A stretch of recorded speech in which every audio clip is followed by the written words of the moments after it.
English fluently? I bet you do. Well, today I'm here to help you level up your vocabulary so that you can fluently talk about nature in English. Hi, I'm Vanessa from SpeakEnglishWithVanessa.com, and today you're going to learn 50 important nature expressions in English. And to help you remember all of these important expressions, I've created a free PDF worksheet for you with all of today's expressions, definitions, sample sentences, and at the bottom of the free worksheet, you can answer Vanessa's challenge question so that you never forget what you've learned. You can click on the link in the description to download that free PDF worksheet today. All right, let's get started with our first category of nature expressions. The first category is big features of nature. The forest. The trees in the forest were so tall that I couldn't see the sky. Jungle. On our trip to Costa Rica, we went on some hikes in the jungle. Fjord. When our kids get older, I would love to take them on a trip to see the fjords of Norway. Canyon. I've never visited the Grand Canyon, but I've heard it's huge. River, stream, creek. We have a creek in our local park and my kids love to splash around in it. Lake. Over the summer, we like to go to the lake and paddleboard. Ocean. The ocean is so large that we haven't even explored all of it yet. Mountains. I love living in the mountains and going on vacation to visit other mountains too. The beach. When you go to the beach, make sure your pronunciation is clear for this. Beach. When you go to the beach, make sure you bring a towel and sunscreen. Desert. Something I want to experience is riding a camel across the desert. Have you ever done this? Our second category are words to describe beautiful nature. Breathtaking. The view from the top of the mountain was breathtaking. Refreshing. When I need to take a break from work, I go outside to get some fresh air because it's so refreshing. Flourish. I love to see how some wildlife flourishes after a wildfire. Evergreen. I love to take a hike in an evergreen forest because it's great to see the greenness in the winter. Verdant. The valley looked so verdant in the spring. How refreshing after a cold, bleak winter. Crisp. After a hot summer, a crisp, dry fall is a refreshing thing. Wow, we're using the word refreshing a lot.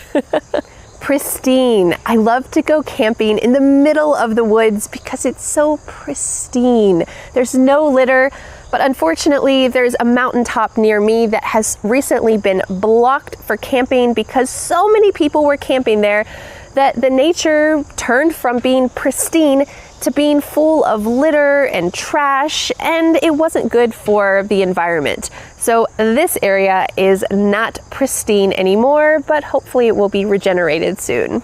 Lush. The jungle in Costa Rica was so lush that you couldn't see much ahead of you because the leaves were so thick and lush. Majestic. The view of the ocean from the top of the mountains was majestic. Sweeping. From where I stand on the top of the mountain, I have a sweeping view of the valley.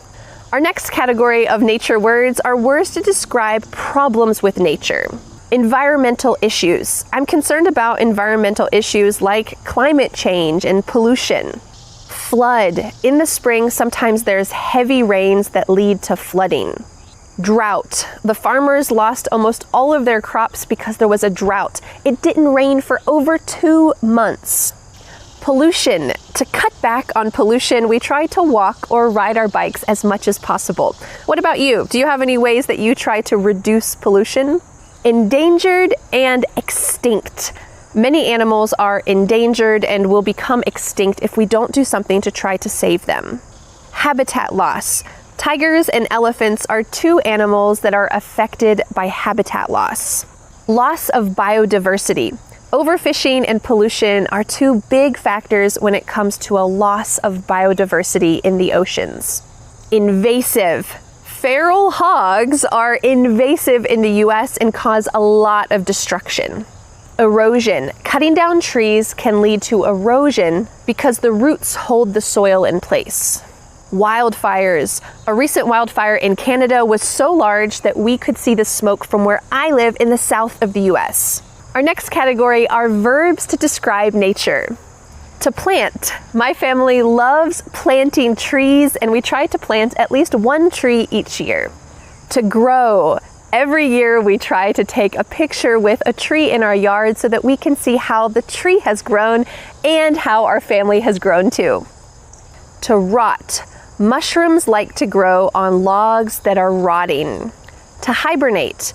Usually bears hibernate in the winter, but where I live, the bears don't completely hibernate. They wander around and try to dig in your trash, eat the berries on the bushes.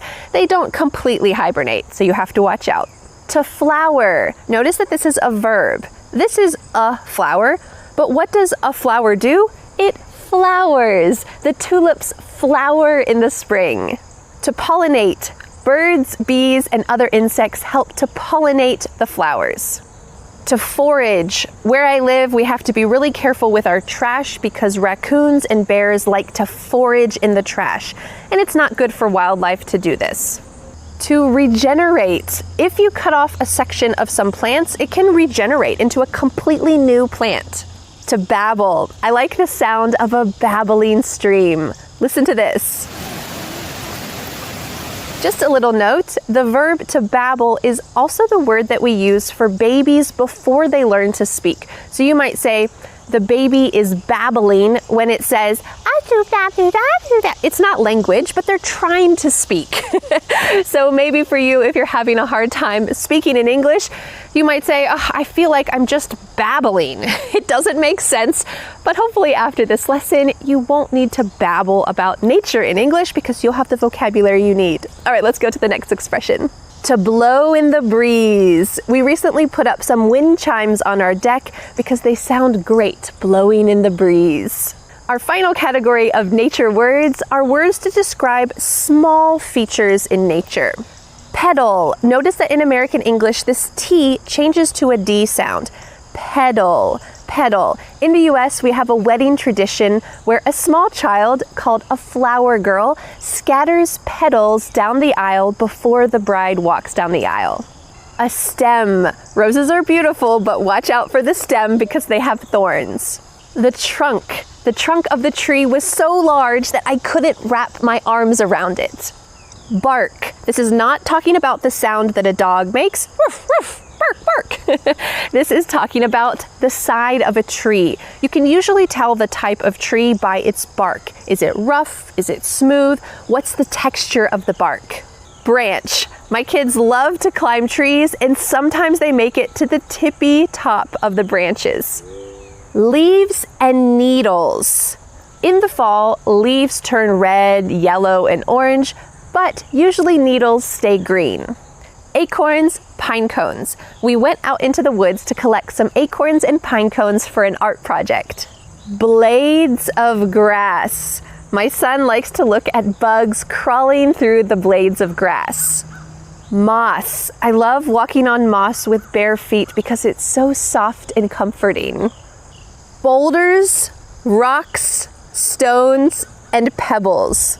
My kids love collecting rocks because they come in all sorts of fun shapes and colors, and it's amazing they've come from the center of the earth and been around for a long time. They're pretty cool. Congratulations on expanding your vocabulary so that you can speak fluently in English. Don't forget to download the free PDF worksheet with all of today's 50 nature expressions, definitions, multiple sample sentences, and in the bottom you can answer Vanessa's challenge question so that you never forget what you've learned. You can click on the link in the description to download that free PDF worksheet today. And now I have a question for you. Let me know in the comments, where is your favorite place to go in nature? Do you like the mountains, the beach, a local park? Let me know in the comments, and I can't wait to learn what you have to say. Well, thank you so much for learning English with me, and I'll see you again next Friday for a new lesson here on my YouTube channel. Bye! But wait, do you want more? I recommend watching this video where you will join me as I fill up my car with gas. Yes, going in a car is the opposite of nature, but it is part of our daily lives. So join me in this video to find out how to talk about